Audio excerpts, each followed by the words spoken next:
est fidèle. Nous allons recommander ces moments entre les mains du Seigneur. Nous allons demander à notre Dieu pardon, de prendre possession de ces moments, de pouvoir régner pendant ces moments. Nous allons aimer la vidéo, nous allons partager la vidéo. Le Seigneur nous parle, la Bible nous dit que Dieu nous parle tantôt d'une manière, tantôt d'une autre. Oui, effectivement, le Seigneur nous parle. Tantôt d'une manière, tantôt d'une autre. Le Seigneur se révèle dans nos vies. Le Seigneur nous parle parce qu'il est Dieu, parce qu'il est Seigneur. Alléluia, alléluia. Nous allons prier. Éternel Dieu, notre roi, nous te disons merci pour ton amour qui est au-dessus de tout. Merci pour ta bonté, pour ta fidélité. Gloire à toi qui as veillé sur chacun de nous depuis ce matin jusqu'à 7 heures, sur chaque membre de nos familles. Tu as veillé, Seigneur, sur l'époux et sur l'épouse. Tu as veillé sur le fils et la fille.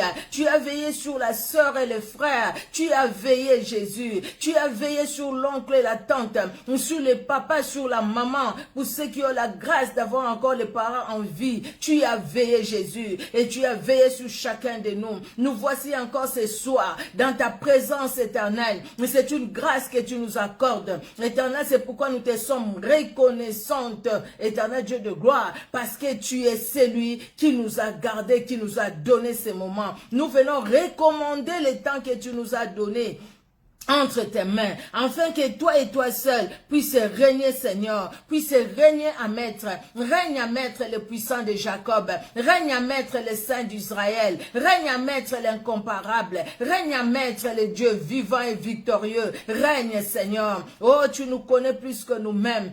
Pardonne nos fautes, éternelles. Libère-nous, grand roi. Que ton sang qui a coulé à la croix de Golgotha puisse nous laver, nous sanctifier, Seigneur, et que ton Esprit Saint, l'esprit de vérité, lui qui éclaire notre conscience, lui qui parle, Seigneur Dieu de gloire, dans nos cœurs, pour éclairer notre conscience, afin que, Seigneur, nous puissions marcher conformément à ta parole, non pas selon nous, mais selon toi, ô Éternel. Règne, Seigneur, car tu es Dieu, tu es puissant et vivant, éternel Dieu de gloire. Alléluia. Merci et merci encore, parce que tu es là, éternel, dans nos vies, et tu interviens, Seigneur, pour ta seule gloire, dans le nom puissant de Jésus-Christ de Nazareth, que nous t'avons ainsi prié. Amen.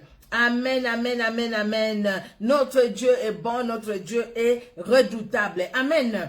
Que Dieu bénisse tout un chacun, bien-aimé. Merci pour votre présence.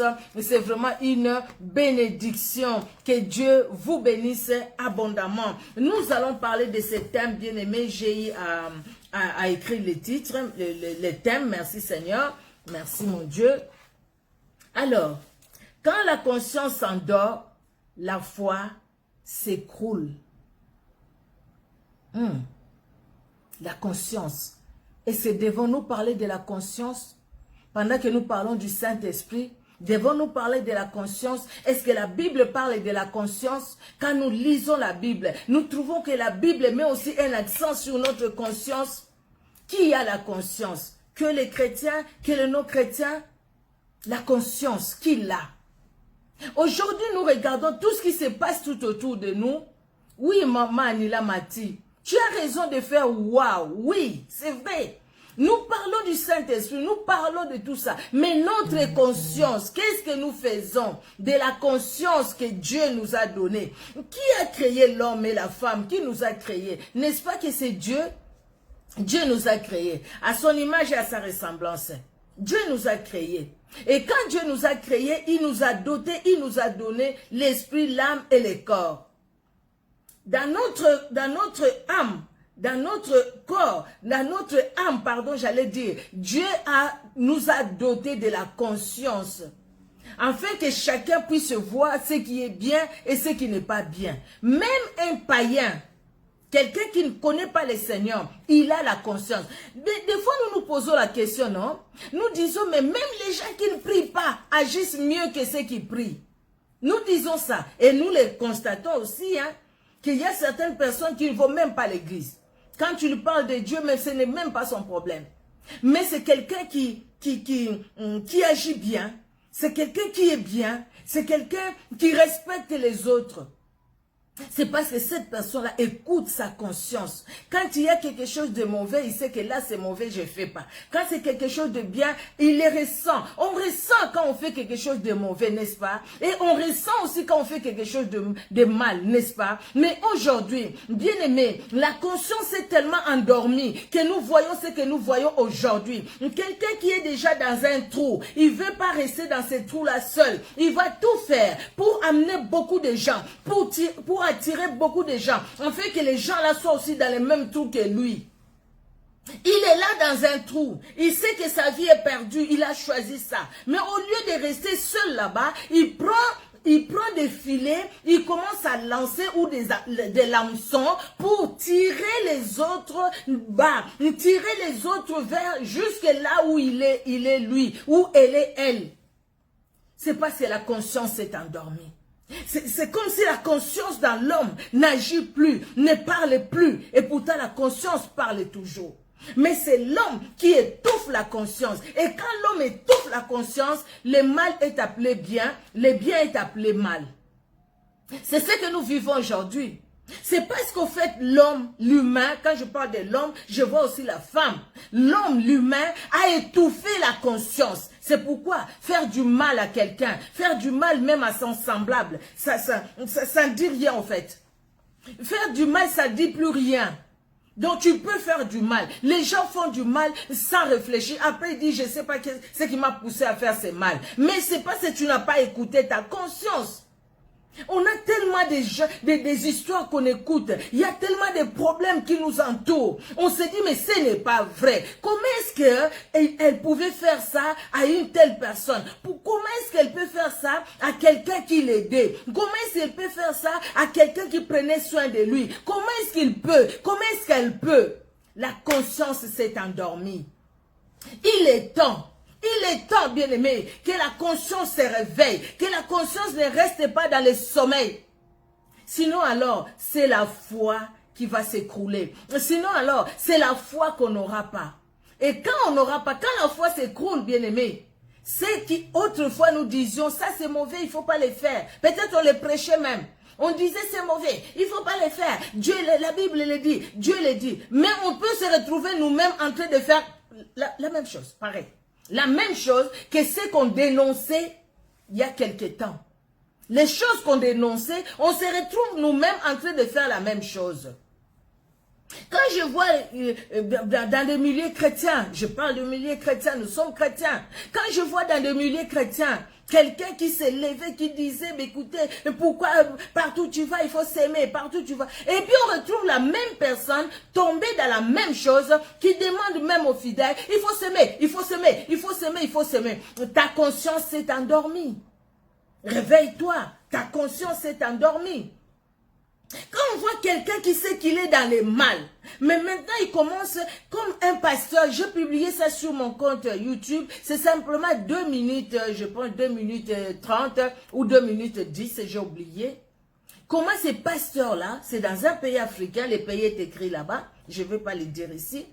Ces pasteurs-là, qui sait qu'il a signé des pactes avec les esprits des eaux, mais maintenant, je ne sais pas si c'est ce qu'on lui a demandé, ou c'est ce qu'il s'est dit lui-même, comme il s'est lié là-bas, il faudrait qu'il ramène aussi beaucoup de gens à être liés comme lui. Il vient à l'église, devant tout le monde, et il dit aux gens, ne chassez pas les esprits des eaux, ce sont vos amis, et puis ce soir, les esprits des eaux vont vous visiter, et les gens dites Amen, levez-vous, dites Amen. Les gens se sont levés, ils ont dit Amen. Les gens qui ont dit Amen à ce que le pasteur là a dit, ces gens-là, ils ont ouvert une porte, et ils ont appelé les esprits des eaux, les esprits de Mami Wata. C'est les gens qui seront visités désormais par les femmes de nuit, par les maris de nuit, par les esprits des morts. Ils vont se retrouver dans des cimetières, dans leurs rêves. Ils vont se retrouver en train d'avoir des enfants la nuit. Ils vont se retrouver en train de vivre avec des hommes, avec des... Quand je parle de vivre, vous comprenez. avec des hommes, avec des femmes. Parce que tout simplement, ils ont fait un pacte avec quelqu'un dont la conscience s'est endormie et maintenant ce qui est mal, ils trouvent que c'est bien, mais malheureusement dans tout ça, toutes ces personnes-là, on les voit devant nous, ils nous prêchent. Ces gens-là nous disent, dites Amen. Et nous aussi des fois, sans discernement, nous disons Amen. Je ne sais pas si je peux dire bêtement, pardonnez-moi l'expression, mais peut-être je peux même dire ça. Nous disons Amen. Il ne faut pas dire Amen à tout. Non. Bien-aimé, même les personnes, moi, Maman Micheline, vous me suivez, Pasteur Micheline, parce que je le suis par la grâce de Dieu maintenant. Moi, Maman Micheline, la pasteur que vous suivez, par la grâce de Dieu, je dis toujours aux gens, priez. Quand le Seigneur te montrera, te dira, tu vois, c'est ma fille, c'est ma servante. Parce qu'il a fait ça à beaucoup de gens. Là, quand tu suivras, tu sais que non, là, je n'écoute pas la femme que je vois là au travers de mon ordinateur, mon smartphone et tout ça. Mais c'est le Saint-Esprit qui me parle par elle. Comme maintenant, le Saint-Esprit veut réveiller la conscience de quelqu'un. Quand on parle de la conscience, c'est la faculté c'est la faculté réflexive, donc la réflexion de l'esprit humain, c'est-à-dire sa capacité à faire retour sur soi-même. À se dire, écoutez, là, ce que je fais là, c'est pas bon, là, non, ça ne va pas. La conscience a une voix, la conscience parle. Nous allons voir ça dans la Bible. Quand on n'écoute pas la conscience, on peut arriver à un moment où on tombe dans les remords.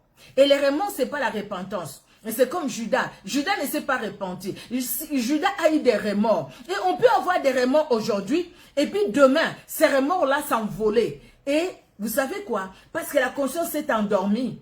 L'ennemi va en profiter tellement. Il te dira, mais pourquoi tu veux te morfondre comme ça? Mais non, c'est la vie. C'est la vie, on est au 21e siècle. Vis comme tout le monde. Vis comme monsieur tout le monde. Vis comme madame tout le monde.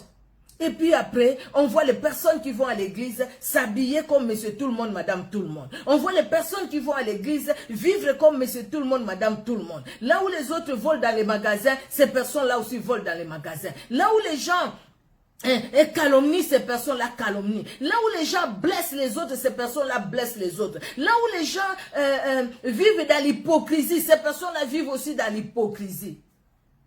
Ça, c'est très grave. Et quand on tombe dans les remords, parce que Judas est tombé dans les remords, nous allons voir ça. Les remords, c'est la vive douleur morale causée par la conscience d'avoir mal agi. On tombe dans les remords.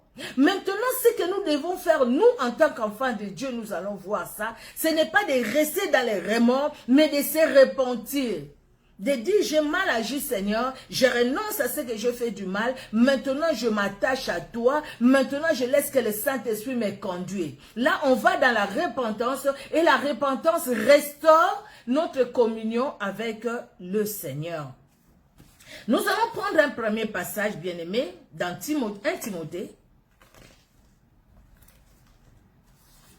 1 Timothée, si quelqu'un peut nous écrire ces passages, bien aimé, ça sera une bonne chose. 1 Timothée au chapitre 1er, du 18e au 19e verset. 1 Timothée 1, 18, 19. La Bible nous dit, les commandements que je t'adresse, Timothée, mon enfant, c'est Paul qui parle à Timothée, qui écrit à Timothée. Les commandements que je t'adresse, Timothée, mon enfant, selon les prophéties faites précédemment à ton sujet, c'est que d'après elles, tu combattes les bons combats. En gardant, tu combats les bons combats, le verset 19, en gardant la foi et une bonne conscience. Cette conscience, quelques-uns l'ont perdue et ils ont fait naufrage par rapport à la foi. Donc, Timothée, tu vois, tu dois combattre les bons combats. Les bons combats que tu vas combattre, sache une chose, tu dois garder la foi. La foi est une ferme assurance des choses qu'on espère, une démonstration de celles qu'on ne voit pas. On croit que Dieu existe, on croit à la parole de Dieu, même si on n'a rien vu, mais nous croyons. Maintenant, qu'est-ce que nous faisons de notre conscience?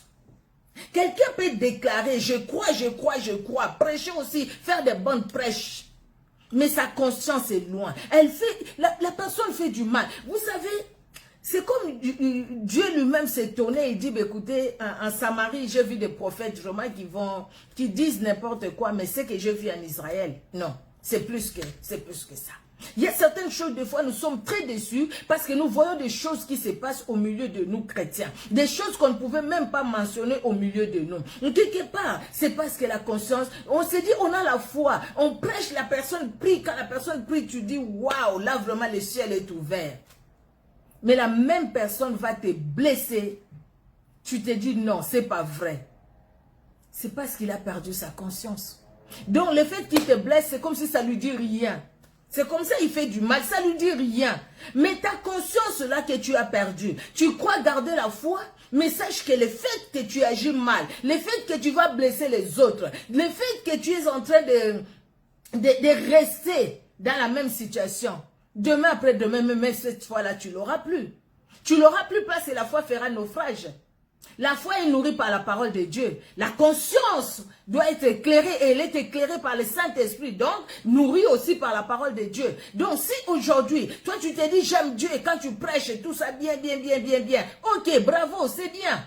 Mais la façon de vivre, ta façon de vivre, tu ne vis pas, il n'y a pas la marque de la chrétienté dans ta façon de vivre, dans ta façon de parler. Oh non, oh non, oh non, oh non, oh non, oh non. Quelqu'un qui n'est pas discret. Quelqu'un quand il est fâché, il va dire tout devant les enfants. Quelqu'un qui... pas de respect. Ça, c'est pas le manque de conscience, ça. Le fait que tu ne respectes pas ta soeur que tu vois, ton frère que tu vois, ça, c'est pas un manque de conscience, ça. Donc, ta conscience, tu l'as mis où? Déjà, quand tu vas parler à ton frère, tu vas parler à ta soeur, ta conscience va te parler, non? Ta conscience va te dire que non, ce que tu veux lui dire là, c'est pas bon. Ou ce que tu lui as dit là, c'est pas bon. Après, qu'est-ce que tu as fait? Tu as dit, ah non, je m'en fous. Je m'en fous. Il le mérite, je m'en fous. Tu as dit aujourd'hui, je m'en fous. Oui, tu peux t'en foutre aujourd'hui. Mais demain après demain, c'est la foi que tu vas perdre. Parce que la foi va s'écrouler. Faisons attention, bien-aimés. Il dit à Timothée, garde la foi, le verset 19, et une bonne conscience. Cette conscience, quelques-uns l'ont perdue et ils ont fait naufrage par rapport à la foi. Ils ont fait naufrage, pourquoi? Parce qu'ils ont perdu la conscience. Ils ont fait naufrage à la foi parce qu'ils ont perdu la conscience. Parce que par la conscience, ceux qui ne connaissent pas le Seigneur, pardon, ceux qui ne connaissent pas le Seigneur, il y a juste la conscience qui leur parle. Il obéit à sa conscience ou il n'obéit pas. Mais vous et moi, nous qui connaissons le Seigneur, il n'y a pas que la conscience qui parle. Ce qui parle à nous, celui qui parle à nous, c'est une personne, c'est le Saint-Esprit. Le Saint-Esprit va quelque part aiguiser notre conscience. Le Saint-Esprit va quelque part au fait embellir notre conscience pour que dès qu'on veut faire quelque chose de mal, tout de suite la conscience parle. Tout de suite, tu sens que là, ce que je veux faire, c'est pas bon. Si tu travailles quelque part, tu veux prendre un stylo, le fils qu'un stylo, mettre dans ton sac parce que c'est pas ton stylo, pouf, la conscience te parle. Tu sens vraiment que non, il faut pas que je le fasse. Tout de suite, tu le ressens. Parce que le Saint-Esprit a bien aiguisé ta conscience. Le Saint-Esprit accompagne la conscience de ceux qui sont attachés au Seigneur. C'est pourquoi nous avons du mal à faire du mal, au fait. Voilà. Excusez-moi la répétition là. Nous avons du mal à faire du mal. Nous avons du mal à agir mal ou à faire du mal aux autres. Quelque part, tu te sentiras pas bien quand tu trouves que tu fais du mal à ton prochain. Tu seras pas bien. Et parce que tu seras pas bien, quelque part, tu peux même aller demander pardon si tu as mal fait. Tu peux aller demander pardon. Et un vrai pardon, c'est pas un pardon où tu demandes pardon aujourd'hui et dès que tu tournes le dos, tu parles encore du mal de la même personne. On a tout vu, hein, et on aura tout vu aussi. Quand Jésus-Christ reviendra, trouvera-t-il la foi sur la terre? Et comment notre foi nous pouvons la garder si déjà nous ne voulons pas écouter la conscience que Dieu a mis en nous, qu'il a mis aussi dans les païens, à chacun de nous, à chaque homme, à chaque femme. Nous refusons déjà d'écouter. Et si la conscience te condamne, et alors, qu'est-ce que le Saint-Esprit fera? Vous voyez, bien-aimés, nous allons lire un passage, nous allons voir un exemple dans la Bible de quelqu'un qui n'a vraiment pas voulu écouter sa conscience.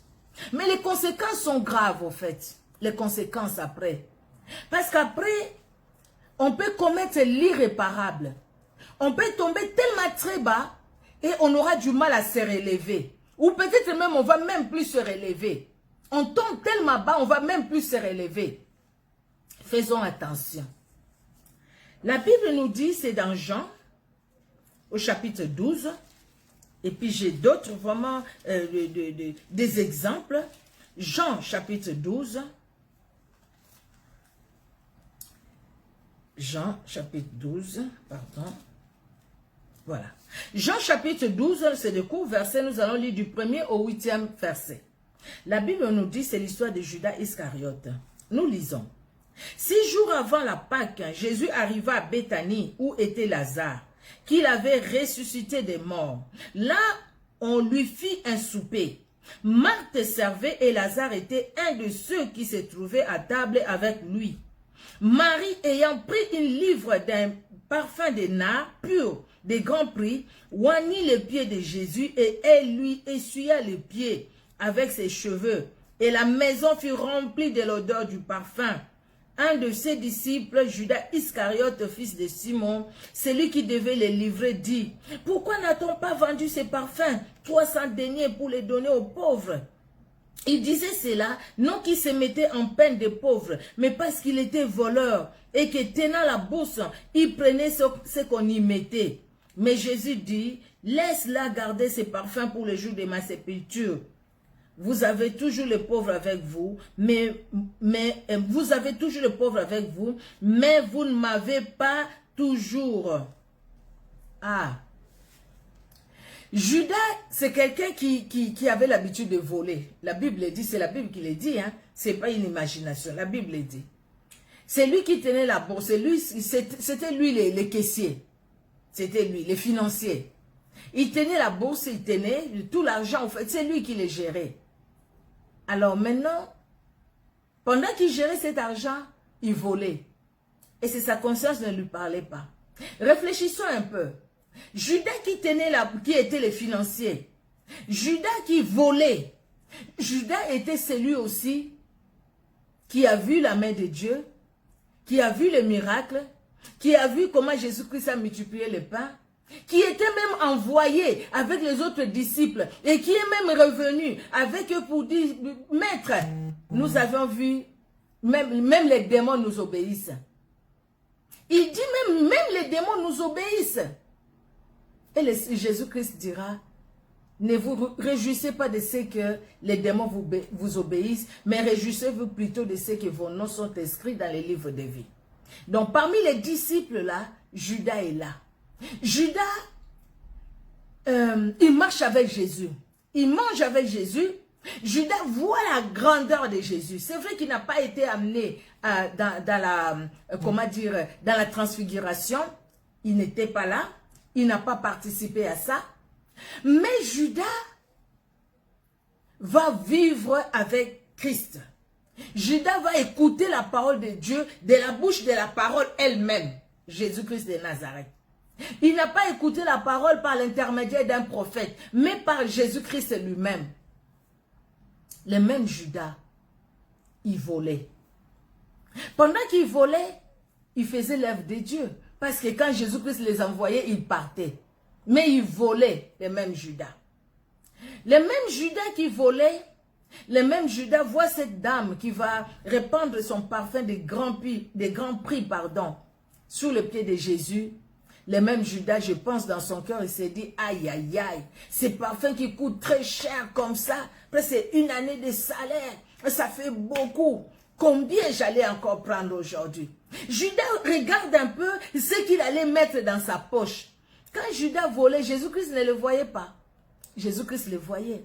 Est-ce que Dieu, par sa conscience, là on n'a pas encore le Saint-Esprit, c'est la conscience, hein, sa conscience qui agit.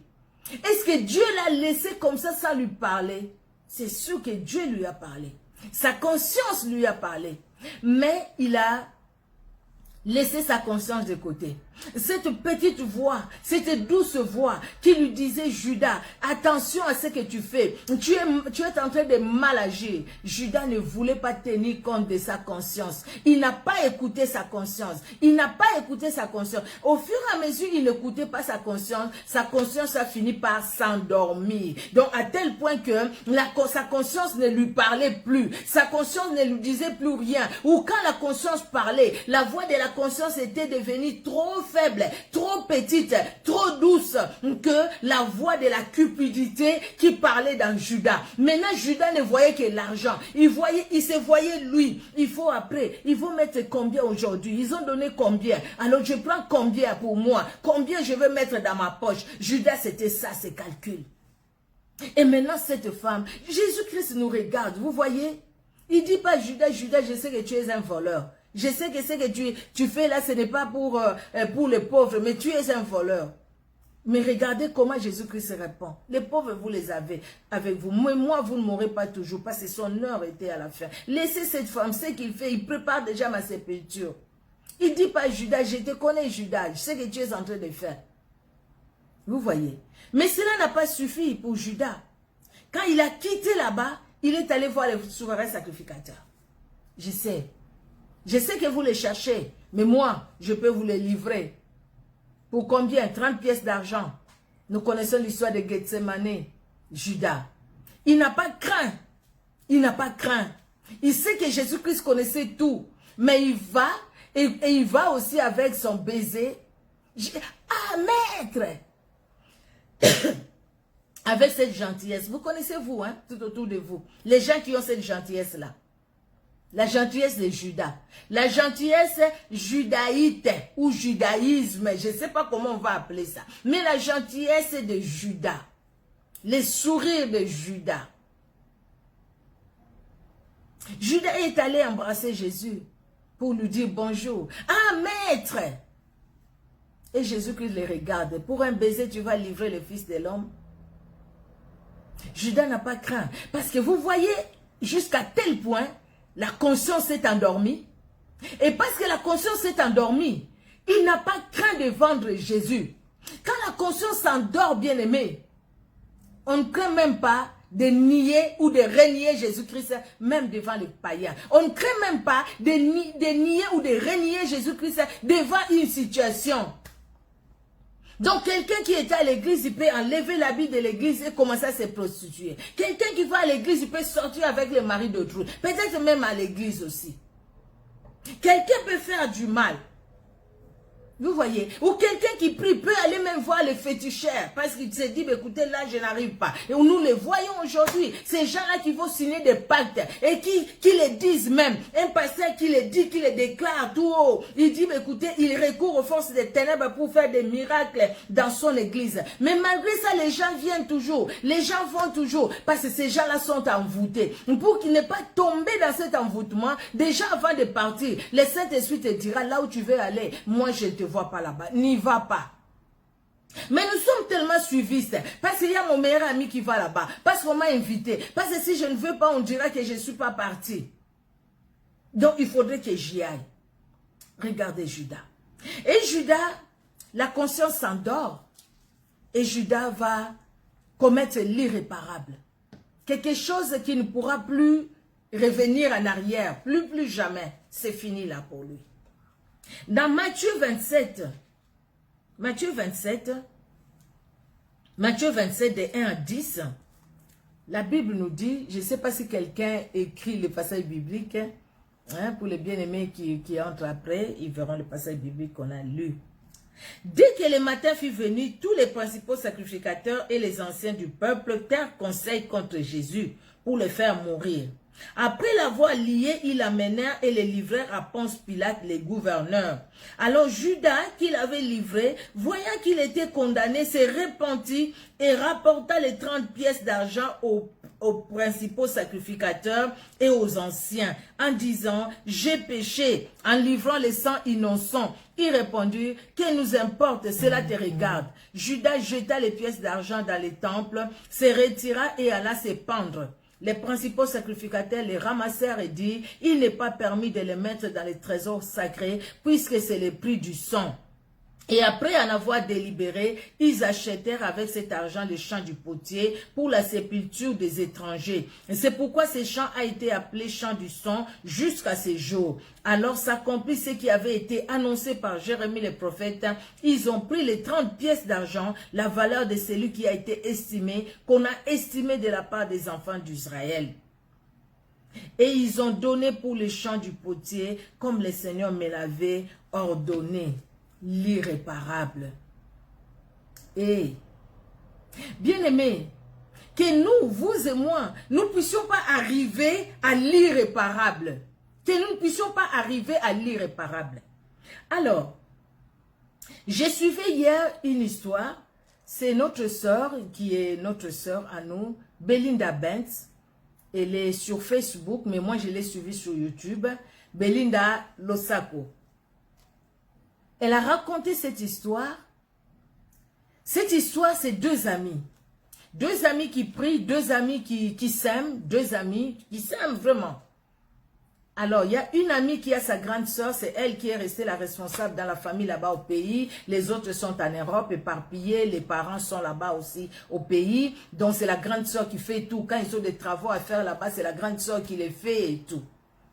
Alors, elle, notre sœur, la sœur X, elle a l'habitude d'envoyer, au fait, elle demande à sa grande soeur, écoutez, tu m'envoies, il y a les laits de corps qu'elle utilise, je ne sais pas quel mélange sa grande soeur fait, alors elle utilise ces laits-là parce que ça lui va pour son teint et tout ça, tout ça. Donc, ça vient toujours du Congo. Quand elle va elle-même, elle ramène, sinon, quand son ami va aussi, son ami qu'on appelle Madame Y, quand son ami il va aussi, elle dit à son ami de lui amener ça.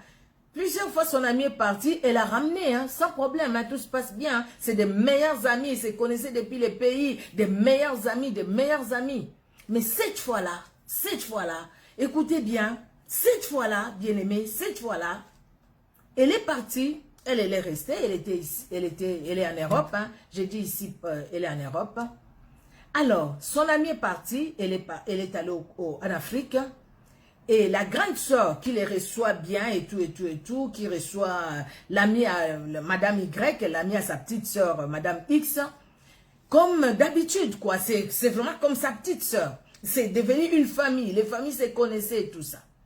Elle va prendre à manger et tout. Elle a confiance, c'est vraiment une petite sœur aussi pour elle. C'est la famille depuis des années qu'elles se connaissent. Et puis chaque fois, elle a envoyé des colis, donc il n'y avait rien de mauvais, rien du tout, rien du tout. Et là, elle va lui donner ça. Elle vient avec, elle arrive le matin, le même soir, elle va donner le colis à son amie, sa grande amie. Madame X. Madame Y arrive, elle donne les colis à Madame X. Parce que c'est Madame Y qui est allée en Afrique. Alors, Madame X qui attendait son lait de corps, dès qu'elle voit les colis, il y avait à manger et tout, tout était bien. Mais elle voit son lait de corps, elle a l'habitude, elle dit, écoutez, je commence ça aujourd'hui parce que j'ai fait des jours où j'en avais plus.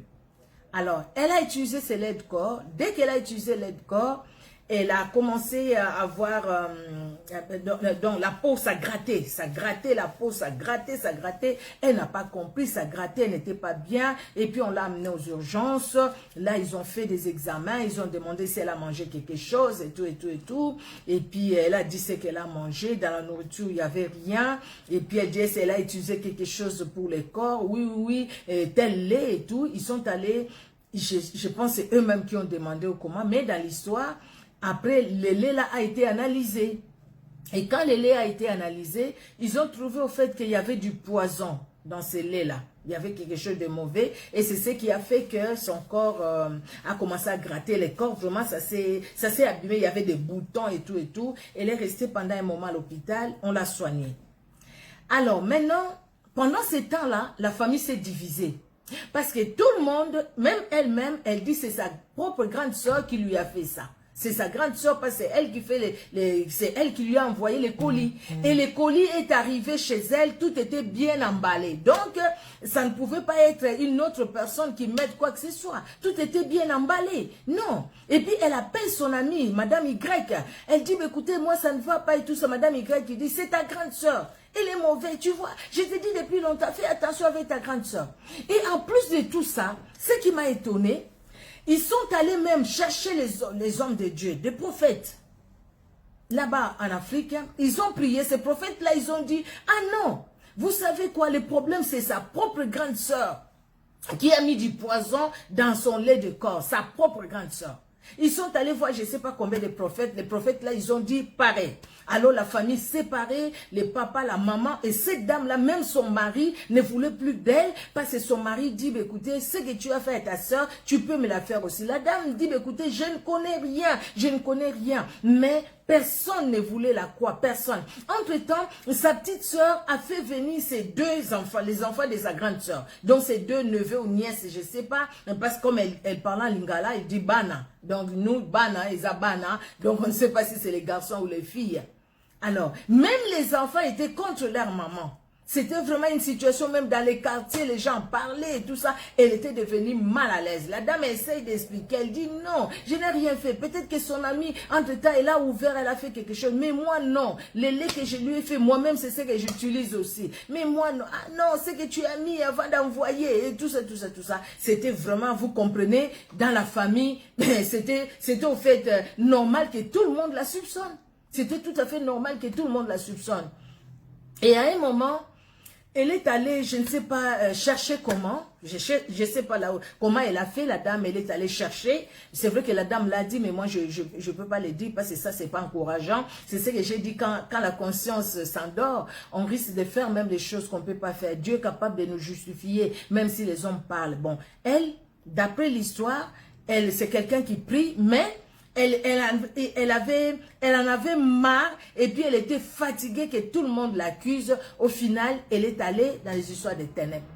Dans les histoires des ténèbres où elle est allée, elle va demander à ce que la personne qui a mis du poison dans le lait de sa petite sœur, que la dame puisse lui jeter, chez nous on dit mbassou, je ne sais pas en français comment on le dit, et puis ça fait gonfler les pieds, et puis les gens meurent de fois même. Hein, les gens meurent de fois si vraiment ça se guérit que par la prière au fait. Il n'y a pas vraiment un traitement et puis que les corps soient abîmés, des choses comme ça, bref. Et la grande sœur appelle sa petite sœur pour lui dire, je sais que tu ne veux pas me parler, je sais tout ça, mais regarde, moi j'en ai vraiment assez, voilà ce que je fais, voilà ce que je fais. Et la petite sœur qui lui dit, arrête de dire ça, mon ami ne peut pas me faire quelque chose de mal, c'est toi qui as fait ça, c'est toi. Elle dit, il n'y a pas de problème, si c'est moi qui ai fait ça, ben écoutez, moi-même je serai malade, moi-même je ferai. Elle a dit tout ce qu'elle est allée faire, mais par contre ça c'est pas encouragé parce que là, sa conscience, c'est vrai qu'elle était accusée faussement, mais Dieu, il est celui qui nous justifie, n'est-ce pas? Elle pouvait même demander ça à Dieu. Dieu allait le faire. Dieu sait vraiment nous justifier. Dieu peut ressortir même ce qui est caché. Il est capable de tout. Mais lui, bon, je ne sais pas comment, il est tombé très bas quelque part. Je pense que cette sœur-là, elle doit vraiment faire une repentance sincère et demander au Seigneur vraiment de l'aider. Et quelques jours après, les ténèbres ont commencé à agir. Hein. Son amie a commencé, elle est tombée malade, elle avait les pieds qui gonflaient, les pieds, il y avait des boutons partout, les corps et tout. Et puis elle appelait, Madame X appelait son amie Y, elle appelait, son amie ne répondait plus. Et un jour, elle dit, bah, écoutez, non, c'est pas possible, qu'est-ce qui lui est arrivé? Elle va appeler son mari lui dit, mais comment elle peut te répondre, elle est très malade. Elle est très malade, comment ça? Et puis elle va expliquer au mari de Madame Y, donc son ami, l'ami de Madame X. Madame X va expliquer au mari de son ami, Madame Y, pour lui dire, bah, écoutez, voilà le problème, comment ça s'est passé, comment je vais envoyer des choses, comment, tu sais, j'étais malade, voilà ce qui s'est passé. Alors son mari qui se retourne vers sa femme, donc Madame Y, qui lui dit, bah, écoutez, avoue, tu as fait quelque chose ou pas? Ah non, moi j'ai pris, j'ai rien fait. Ok, mais si toi tu es malade comme ça. Ce qu'on a demandé là-bas, c'est ce que toi tu es en train de souffrir. Maintenant, tu ne trouves pas que tu dois avouer si vraiment il y a quelque chose? Au final, elle va avouer. Au final, elle va avouer. Et puis elle dit, je ne sais même pas ce qui m'a poussé de faire ça. Je pense juste la jalousie, mais je ne réalisais pas que j'étais jalouse de mon ami. Je ne le réalisais pas. C'est maintenant que je le réalise. Elle était jalouse de son ami. Pendant ce temps de la jalousie, sa conscience a parlé. N'est-ce pas, bien-aimé? Pendant les temps de la jalousie, sa conscience a parlé. Sa conscience a parlé. Mais parce qu'elle n'a pas voulu écouter sa conscience une fois, deux fois, trois fois. Peut-être chaque fois quand elle partait en Afrique là-bas, quand elle revenait avec les colis de son ami, il y avait toujours les mauvaises pensées. Mais la conscience parlait, peut-être elle dominait un peu les mauvaises pensées. Mais à un moment, elle s'est laissée aller. Elle s'est laissée dans les mauvaises pensées. Elle a commis l'irréparable. Et là, les amitiés sont finies. Les amitiés sont finies. Et même au pays, les gens qui s'entendaient bien, les amitiés sont finies. Quand la conscience nous parle, écoutons la conscience. Nous qui sommes dans le Seigneur, je l'ai dit, bien-aimés, notre conscience est éclairée par le Saint-Esprit. Écoutons la conscience. Caïn n'a pas écouté Dieu qui lui parlait. Dieu ne s'est pas tenu devant Caïn pour lui parler. Dieu a parlé dans la conscience de Caïn. Caïn, attention, le péché se couche devant ta porte. Domine sur le péché.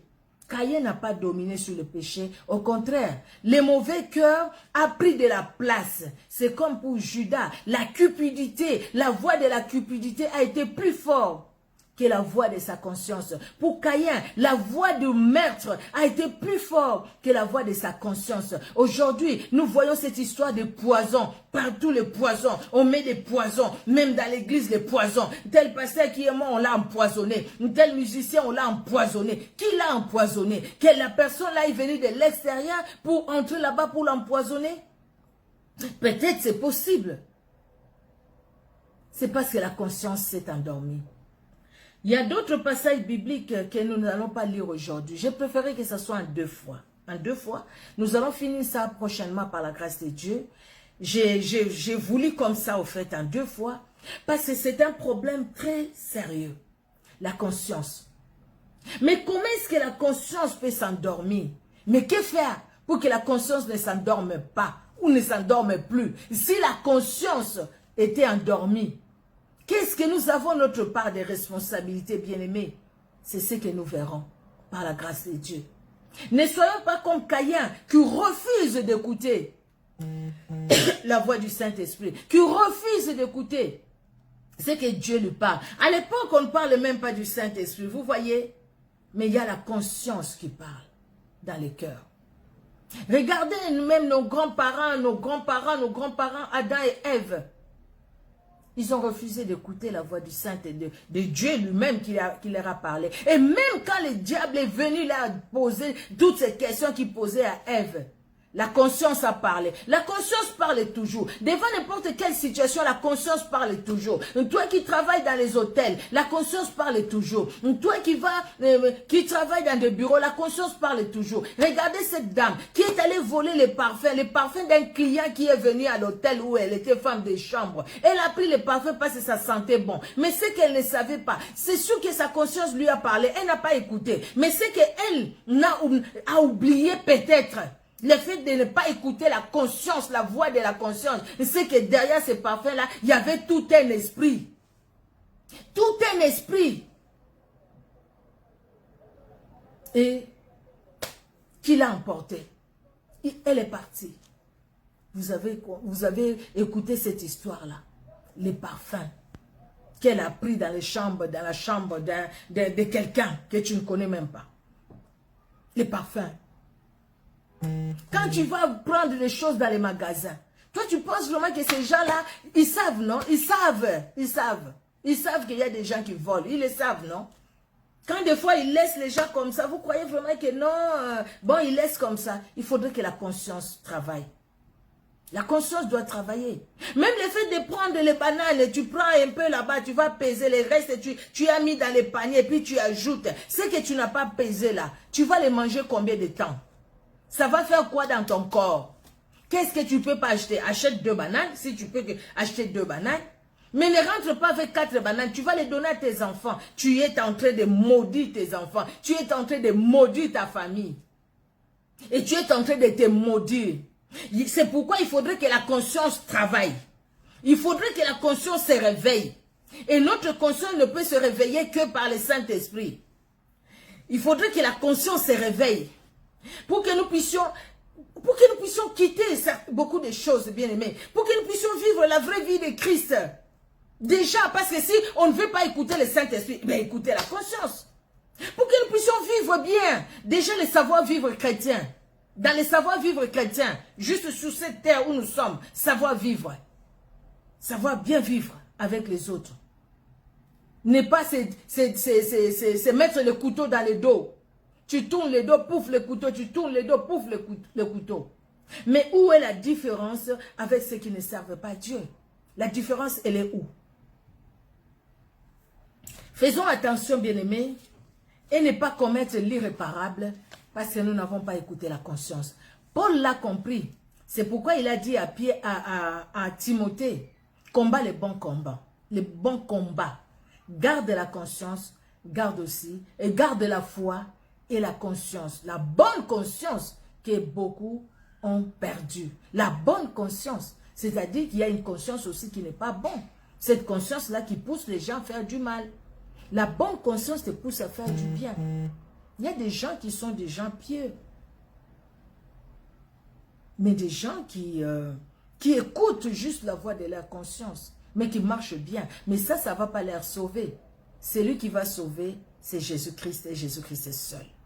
C'est Jésus-Christ qui va sauver. La conscience ne va pas sauver, mais la conscience nous aide, bien-aimés. Nous aide, nous, chrétiens que nous sommes. Même les païens, la conscience les aide aussi à bien marcher. Et en plus, nous, la conscience nous aide à plus mieux écouter le Saint-Esprit.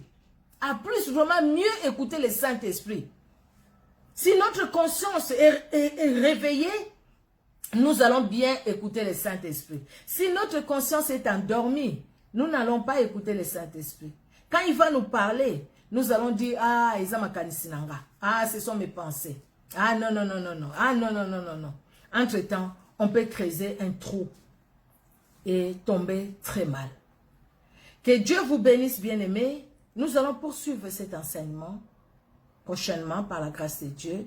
Soyons là, invitons, bien-aimés, invitons. Je suis là, nous sommes là par la grâce de Dieu. Tous les lundis sur Facebook, nous sommes là par la grâce de Dieu. Et si nous mettons une vidéo sur YouTube, nous ne manquons pas de les partager sur Facebook, même pas dans tous les groupes, mais au moins sur mon compte, je les fais par la grâce de Dieu. Que Dieu dans son amour bénisse tout un chacun, sauf la petite vidéo là, je pense que je n'ai pas encore mis, je vais la mettre, vous allez écouter, c'est en français, comment ce pasteur là qui a signé des pactes, lui-même, il vient faire signer les pactes aux gens. Il faudrait que la conscience se réveille. Pour se dire, non, cette prière-là, je ne fais pas. Il ne faut pas dire amen à tout. Il ne faut pas faire n'importe quelle prière parce qu'on te le fait faire. Non. Tu écoutes la prière, répète après moi. Ne répète pas. Fais attention. Faisons attention, pardon. Faisons attention. Parce que comme ça, il y a des gens qui ont signé des pactes. Ne commettons pas l'irréparable. Jésus-Christ nous aime. Tellement, il nous parle. Il nous parle même par la voix de la conscience. C'est pourquoi la Bible parle de la conscience. Que Dieu vous bénisse. Nous allons prier. Merci Père très saint pour ton amour qui est au-dessus de tout. Merci parce que tu es là. Merci Père parce que tu nous parles. Par la voix de la conscience, comme Paul a dit à Timothée, de combattre les bons combats en gardant la foi et la bonne conscience que beaucoup ont perdu, quelques-uns ont perdu. Que nous soyons de ceux-là, Seigneur Dieu de gloire, qui reste attaché au Saint-Esprit. Et quand le Saint-Esprit nous parlera, même par la voix de notre conscience, que nous puissions, Seigneur Dieu de gloire, t'écouter et te suivre. Merci Seigneur, parce que notre conscience doit être imprégnée de ta parole, par le Saint-Esprit, afin que nous ne puissions pas nous écarter de ta voix. Enfin, Seigneur Dieu de gloire, que nous ne puissions pas commettre l'irréparable. Nous voulons rester demeurer en toi, éternel Dieu de gloire. Aide-nous, Seigneur, à être des gens qui vivent dans la bonne conscience, des gens qui sont sincères, déjà envers nous-mêmes, envers les autres, envers ta parole, parce que, Seigneur, tu es la vérité. Que ta vérité nous caractérise, éternel. Dans le nom puissant de Jésus-Christ, que nous t'avons ainsi prié. Amen. Amen, amen, amen. Que Dieu vous bénisse. Notre Dieu est merveilleux, il est bon, il nous aime, il nous aime. Soyez richement bénis. Si le Seigneur t'a parlé de quelque chose, si vraiment tu sens que ta conscience te reproche quelque chose, ne le fais pas. Peut-être même tu veux t'unir à quelqu'un, mais tu sens dans ton cœur que non, n'y va pas, ne le fais pas. Ne le fais pas. Ne le fais pas. Parce que sinon la conscience s'endort. Et quand la conscience s'endort, c'est grave. Quelqu'un vraiment qui était bien, il y a des exemples. Et quelqu'un qui craignait Dieu, vous voyez que cette personne marche dans la crainte de Dieu. Mais cette personne va sortir va commettre l'adultère avec une femme mariée. Oui, c'est l'adultère. Mais tu te dis, mais comment ça? Comment tu es arrivé jusqu'à ce point-là? Je ne sais pas. Si, tu sais. Parce que ta conscience t'a parlé. Tu as écouté cette voix-là. Mais la voix de l'adultère était plus forte. Ou la voix de l'adultère a parlé et toi-même tu voulais ça aussi. Tu es allé. Nous pouvons tomber dans beaucoup de mauvaises choses. On se dit, le Saint-Esprit n'a pas parlé. Si, le Saint-Esprit a parlé. Par la conscience, le Saint-Esprit a parlé. Quand il est venu nous parler comme ça, nous n'avons pas écouté. Il dit non, peut-être il va écouter la voix de la conscience. Gardons, c'est pourquoi Paul dit, les bons combats, gardez la foi et une bonne conscience. Parce que les deux choses vont de pair et c'est très important. Amen, amen. Soyez richement bénis. Bonne soirée à tout un chacun. Désolé parce que je pense que je n'avais pas baissé le volume parce que chaque fois il y a les notifications qui rentraient là. Mais que Dieu vous bénisse. Vraiment, je vous aime. Merci, merci, merci. Vous êtes toujours dans mes prières.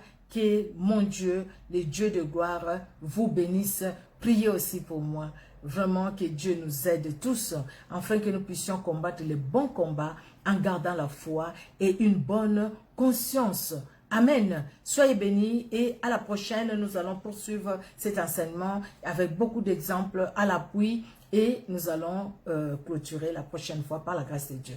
Que Dieu vous bénisse. Au revoir.